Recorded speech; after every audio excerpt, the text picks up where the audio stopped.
Muy buenas noches a todos, bienvenidos a Historia al Instante, donde les hablaremos sobre grandes episodios del pasado. El día de hoy les hablaremos sobre un conflicto que, aunque empezó con una simple queja de un pastelero, terminó con una intervención militar extranjera. Así es, Francia bloqueó puertos, exigió millones y México quedó nuevamente bajo presión extranjera. Vamos al reporte inicial. Inició en 1838, cuando un pastelero llamado Remontel denunció que los liberales y conservadores habían destruido su pastelería en una de sus disputas. Este exigió una indemnización, la cual México no pagó. Aunque esto pareciera un asunto menor, este reclamo fue utilizado por Francia como excusa para intervenir en México buscando el pago de las deudas antiguas. Quiero 60,000 pesos por mis pasteles. Exijo justicia a Francia. En noviembre de ese mismo año, los franceses atacaron la fortaleza de San Juan de Ulúa, en Veracruz. Las bombas caían sobre nosotros. Resistimos como pudimos, pero Francia era demasiado fuerte para nosotros. Y en medio del conflicto apareció un personaje bastante conocido en nuestra historia. Antonio López de Santa Anna perdió una pierna en dicha batalla, lo que lo convirtió en una figura heroica para algunos de los sectores.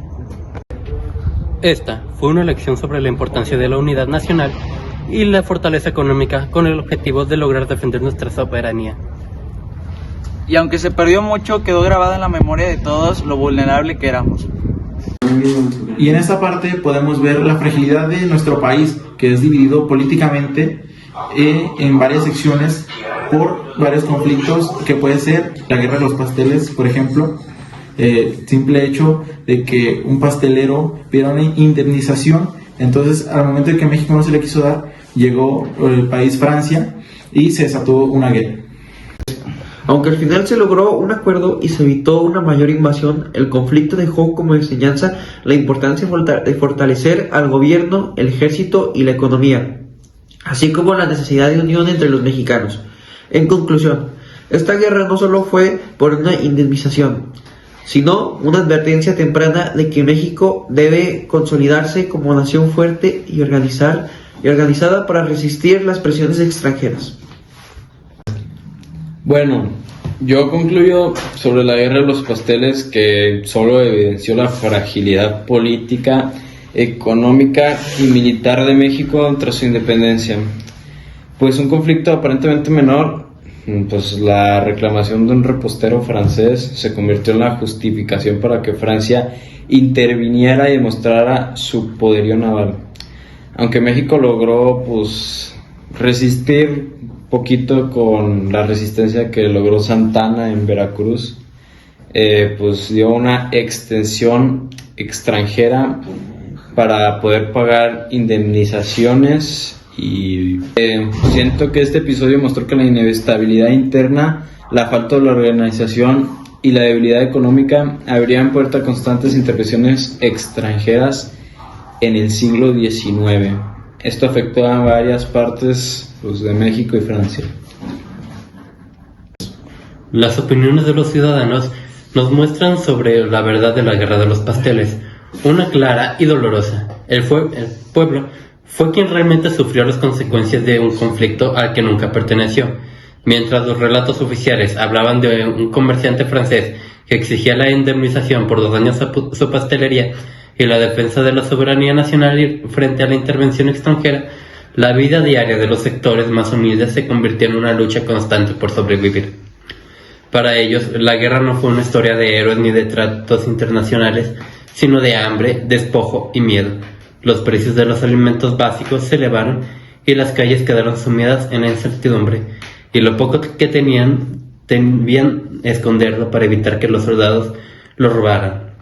La gente sencilla no entendía de nada cómo es que esto sucedía ni cómo se supone que tenían que enfrentarse a ello.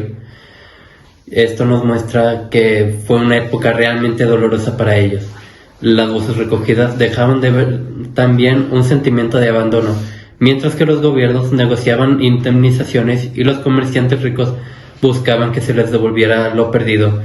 Nadie pensaba en el campesino, ni en el hombrero, ni en la mujer del mercado que había visto desaparecer su sustento. El acuerdo final entre México y Francia pudo poner fin a la guerra, pero no resolvió las carencias de los sectores más humildes. Para ellos, la paz no significó una recuperación, sino la confirmación de que seguían solos frente a la injusticia. Este sentir colectivo revela una enseñanza importante.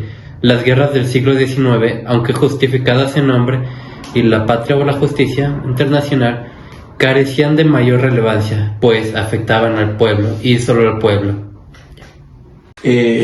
Como conclusión para mis amigos del noticiero, yo quisiera decir que la llamada Guerra de los Pasteles nos enseña que la historia no siempre avanza por grandes batallas o ideales elevados, sino que pues también por mínimos pretextos, como en este caso fue que no le quisieron pagar la indemnización a un pastelero. Que no me malinterpreten, es cierto que hay que valorar el trabajo, pero este suceso se aprovechó para armar una guerra entre Francia y México por no querer pagar una indemnización. Es un conflicto demasiado grave, y lo que inició como la queja de un comerciante extranjero, pues ya lo dije, se transformó en la guerra.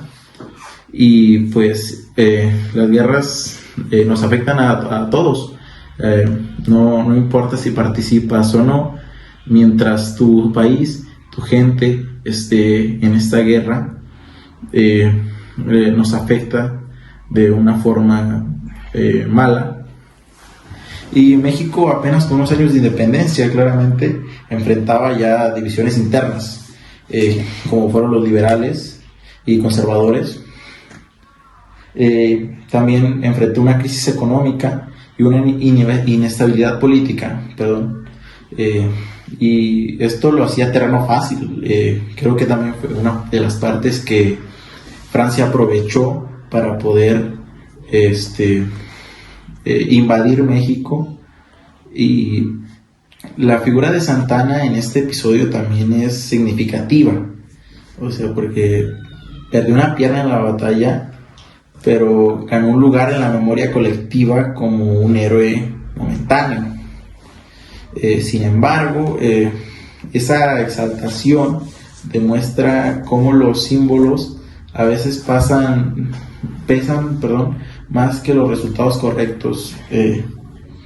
Se celebra el sacrificio aunque el desenlace haya sido una derrota. Pues mire, yo no soy un hombre que entiende muchas cosas de política y naciones, pero sí le digo lo que viví. Cuando llegó eso de la guerra de los pasteles, pues uno pensaría que era cosas de reyes y gobernantes, pero al final los que más sufrimos fuimos los pobres, los de abajo. Las calles se llenaron de miedo, los comercios se cerraron, lo que tenía que se nos fuera los precios más altos, porque todo subió de precio y era más difícil para nosotros los pobres pues comprar todas esas cosas. El gobierno decía que defendía la soberanía y los franceses que buscaban justicia para sus comerciantes. Pero dígame, ¿dónde quedaba toda la justicia para nosotros? Los soldados pasaban y arrasaban con lo que encontraban, y nosotros los pobres, para que no se llevaran todo, teníamos que esconder el maíz y los frijoles, para que no se los llevaran. Ni hablar de trabajo, porque no había, y el hambre se nos pegaba al estómago como si fuera otra guerra dentro de uno mismo. Pero a nosotros nadie nos devolvió lo que perdimos. Yo digo que esas guerras no son nuestras, son pelitos de poderos. Y mientras ellos discuten por pasteles, a nosotros nos quitan el hambre, el pan de cada día, y pues cada día nos quedamos sin comer, no tenemos trabajo, y pues literalmente los pobres nos ignoraron y pues no nos dijeron nada. Así concluimos este especial sobre la guerra de los pasteles. Este episodio nos recuerda que la historia puede ser tanto absurda como dolorosa. 6'7", I just bit right on